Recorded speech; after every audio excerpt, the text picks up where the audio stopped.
Summit of 2024. Please welcome the President of the United States of America.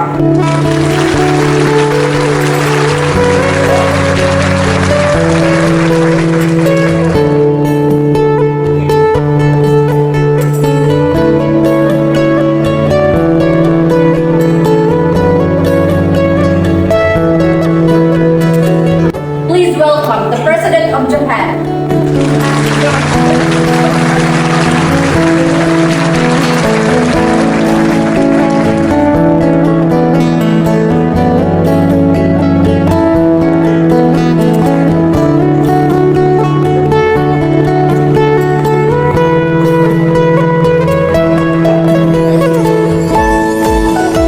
Welcome the Prime Minister of Maldives.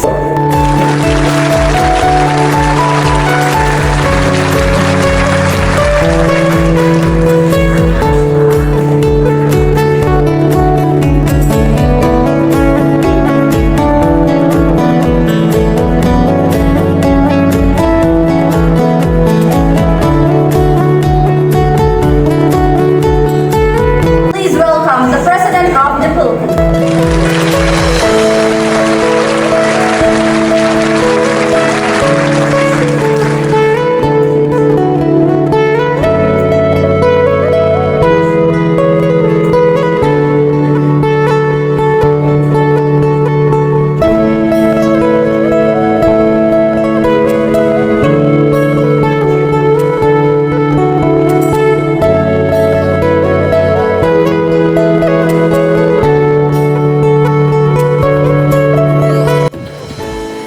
Ladies and gentlemen, as a developed nation with advanced technology, the United States acknowledges an historical responsibility for high carbon emissions.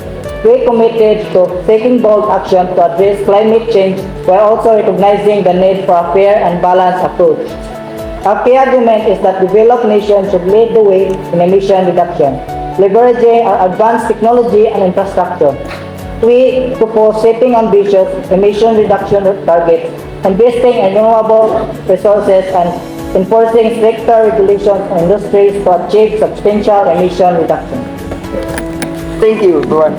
As a developing nation with growing economy, Japan understands the importance of addressing climate change. However, we have concerns about the economic impact of strict climate policies. Our argument is that developing nations should have flexibility in their emission reduction targets and timelines to accommodate their economic growth needs.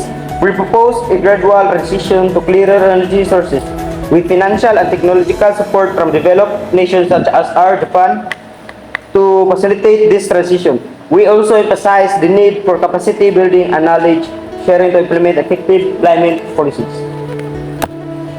Assalamualaikum, distinguished delegates. As a small island nation already experiencing the adverse effects of climate change, our country, Maldives, urges immediate action. Our argument is that vulnerable nations like ours need urgent support in adapting to the impacts of climate change.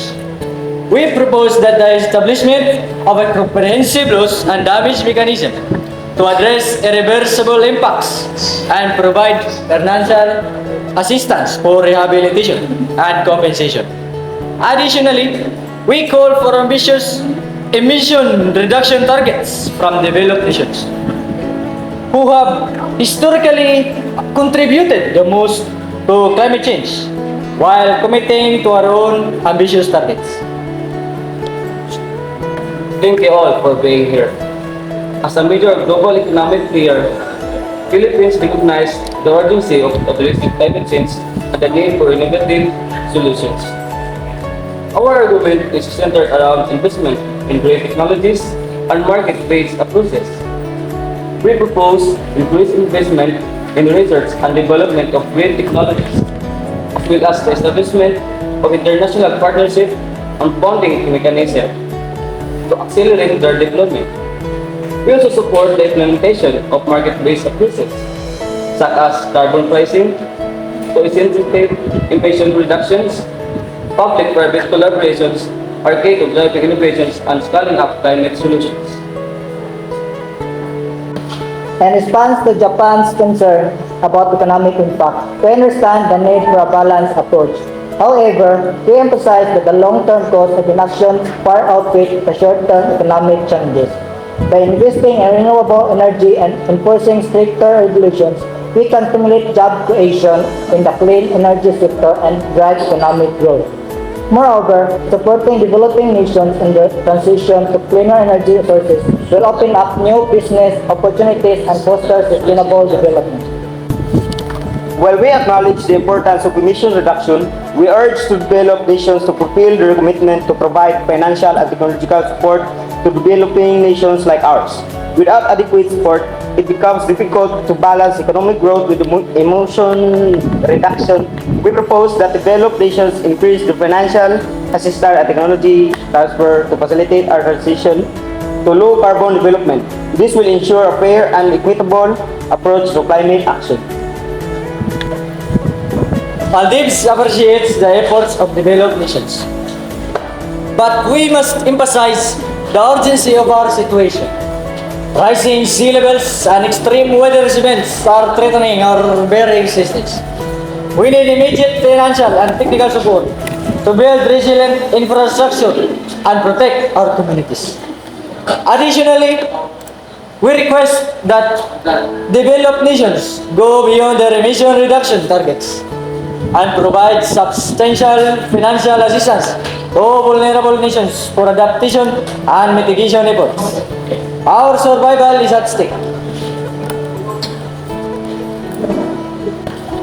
We understand the concern by other countries, and we believe that innovative solutions and green technologies can address both economic and environmental challenges. By investing in research and in development, we can create a new industries and job opportunities. Market-based approaches such as carbon pricing can drive emission reduction while also providing economic incentives. We encourage international collaborations to share knowledge and research, fostering a global transition to a sustainable and prosperous future.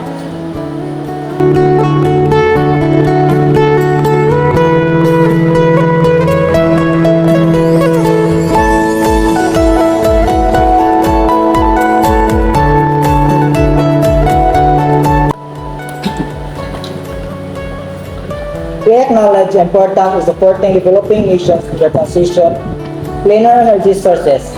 The United States is committed to providing financial and technological assistance to facilitate this transition. We propose the establishment of a dedicated fund to support capacity building and technology transfer, ensuring a fair and equitable approach to climate action.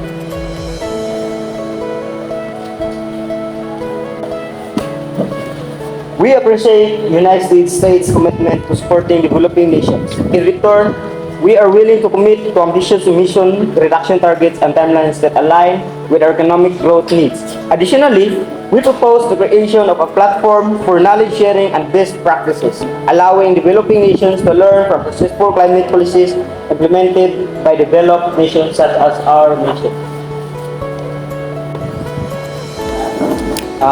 We are grateful for the support and understanding shown by other nations.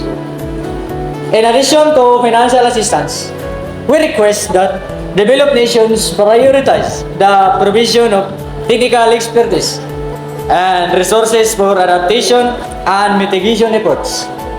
We propose the establishment of a dedicated mechanism to address loss and damage, ensuring that vulnerable nations receive the necessary support to recover from climate-related disasters. By finding common ground and considering the concerns and perspective of each country, the representative works towards a comprehensive global climate agreement that addresses emission reductions, economic impacts, support for vulnerable nations, and innovative solutions.